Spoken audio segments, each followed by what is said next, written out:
Thank you for downloading our Tough Conversations Checklist, a framework for clinic owners.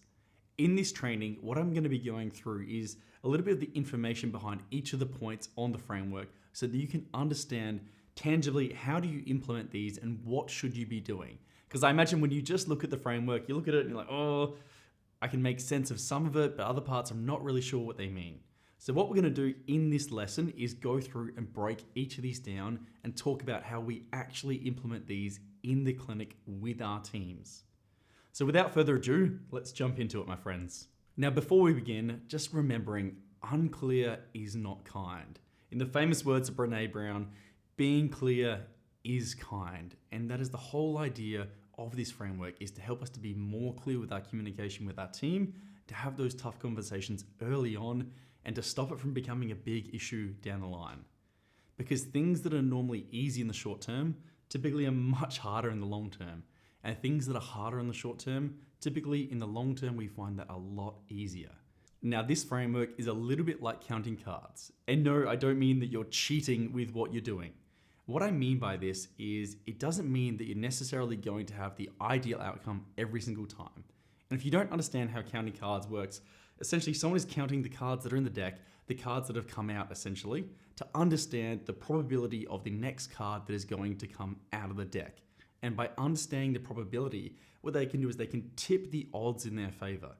It doesn't mean that they 100% know what the next card is going to be, but they can understand with the probability what kind of card it's going to be and what sort of number it is going to be based on what has already come out of the deck.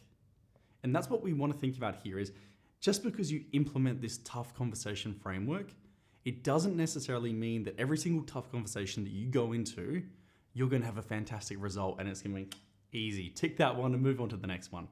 It doesn't mean that.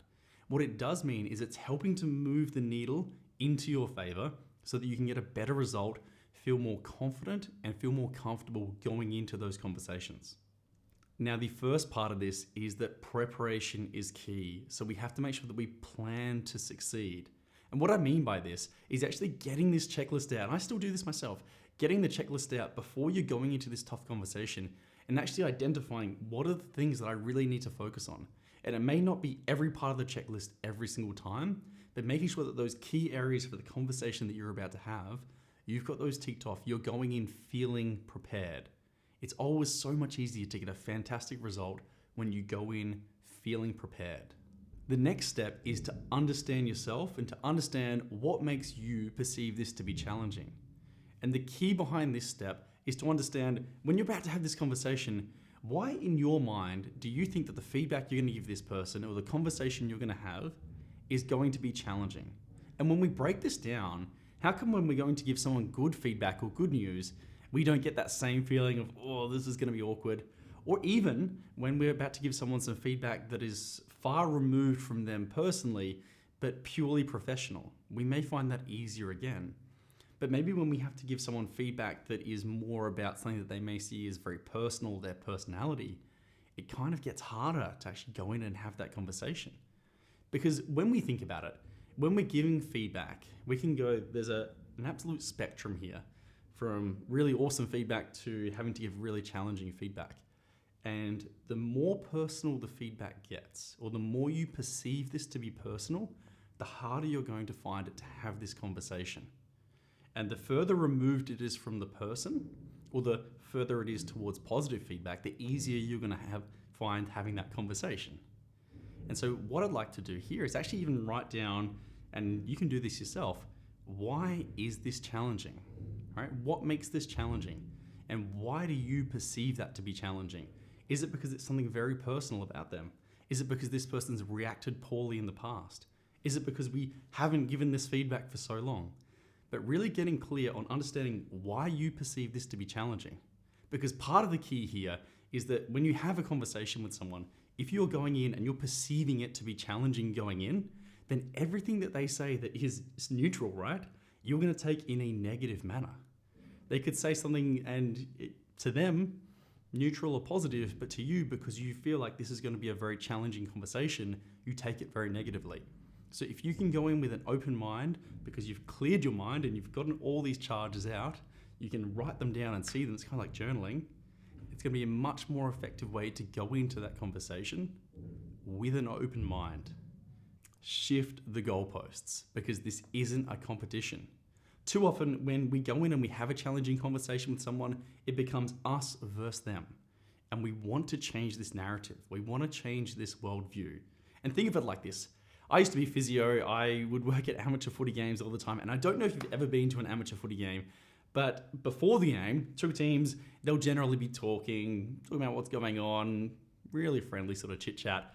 They cross the white line and they're literally elbowing each other in the face and taking each other out off the ball. It's crazy. It's absolutely crazy. And then those same people that were just punching and elbowing each other in the face, when they come off the field and they cross that white line again, they have beers and they laugh about it and it's all a good time. It's honestly crazy. And it's because the second they cross that white line, it's a competition. It's us versus them. But what we don't want to happen in this conversational space is for it to become us versus them. And most of the time when we are having a conversation, we both want to get to the same outcome. And the second we start going us against them, we're actually getting nowhere. So how can we reframe the person in front of us as a valued contributor rather than an opponent? And early on in that conversation, actually talk about what we would like to achieve with this conversation. So shifting the goalpost so they can see that, hey, we're actually trying to get the exact same result that you want, and I value your contribution here, and let's work together to achieve this. Is that okay? So that's shifting the goalposts, and this is a very key message, because I guarantee you, you've done this before. I've done this plenty of times before. You go in and you just get lost in the competition, and you lose sight of that we're trying to get to the same destination. The next step is to rethink intent, because people are inherently good. Now, when you are rethinking the person's intent in front of you and trying to understand where they're coming from with the action or the behavior or what they've done, think about, does this person have all of the information that I do? Because as a clinic owner, what I often find is that when I look at what someone in my team has done, and it's not how I would have done it or not how I want it done, it's very easy for me to get annoyed at this person and get frustrated and take it out on them and have a tough conversation that is quite negative and doesn't really get anywhere. But instead going in and seeking to understand as to why this person made that decision and why they behaved the way they did or took the action that they did. Because a lot of the time, the reason is going to come from a good place. And it's quite interesting to understand that. And when they do explain that, sometimes you just need to give them the extra information that they don't have so they can make a different decision next time. Now, an example here is someone in my clinic, admin team member, when someone called up to cancel, and our cancellation policies, if they cancel within 12 hours, we do fee apply. Now, she didn't fee apply this person a couple of times, and I remember having this conversation, why are we not fee applying them? And in my head, I'm getting angry, I'm getting frustrated, we've been over this many times, okay? And she said, well, in line with our values of we genuinely care, I didn't think it was genuinely caring to apply this fee when this person had other things going on in their life. And I just remember sitting there and being like, wow, it's actually really, really good reasoning, like really good reasoning. And I could see where she was coming from, but I could also see that she didn't have all of the information. So the information that I had is that therapists get very frustrated when the fees aren't applied because they feel like that person isn't respecting their time and they're going to continue to do it if there's no fee applied. And so by giving her that extra information of what the therapist saw or what the therapists feel, next time she's able to make a different decision and do a different action. And that is key here. Rethinking intent, understanding where people are coming from, and then giving them the information they may need to make a different and better decision next time. Clarify definitions.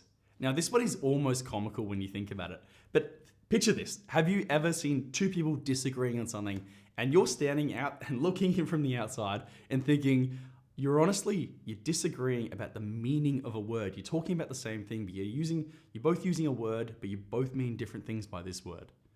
I've seen this all the time. I've done this plenty of times, and I guarantee you have too. But one key thing here is to clarify definitions. When people say a word or a word keeps coming up and we feel like we're not getting past this, ask them to clarify exactly what they mean by this word or this phrase. And you'll be shocked at how often we are arguing around the definition of a word rather than the substance of an actual discussion. So making sure that we clarify definitions especially when a word or a phrase keeps coming up repeatedly or it's something that we're stuck on.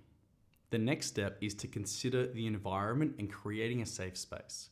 We want to make sure that we're doing this or having this conversation in a way that is really conducive to success. Now, what I mean here is you absolutely never do this via text or email because that is going to get blown way out of proportion. Okay, we want to make sure that this is done in person if possible. Over the phone, if you really have to, or on Zoom, but if you can do this in person, please do. Also think about the environment, the setup of the environment too. Are you doing this in the clinic, right? If you are, make sure you're doing it in a secluded place where it's one-on-one, there's not other people around. And if you are doing it in, say, a consult room or an office room, make sure that it's kind of a level playing field. So you're not sitting on a big chair and they're on a small chair and there's a desk between you. How can you make it more conversational? In fact, one way I love to do this is go for a walking meeting. And so you're not facing across from each other, you're next to each other, you're walking and you're just having a conversation or going out for a coffee, taking it offside. So thinking about how you can create an environment that is conducive to success, which leads me to structure for success. And when I say structure for success, what I mean by this is actually taking the time to map out prior the structure of this conversation and how you want it to go. So what that means is going through this checklist, picking out what are the key points here for this person, really understanding what you want from this conversation and the best way to get that, and going through, writing it down, going in prepared, going in with a structure in mind. The next step is to ask for permission. And this can be permission to find a long-term win-win scenario. And people often ask, well, what do you mean by this? And what do you say here? And how do I ask for permission? It feels a little bit awkward. So what I'll do is I'll share with you what I have said in the past. I'm working on myself because I want to be a better leader for you. And in the past, I've let you down.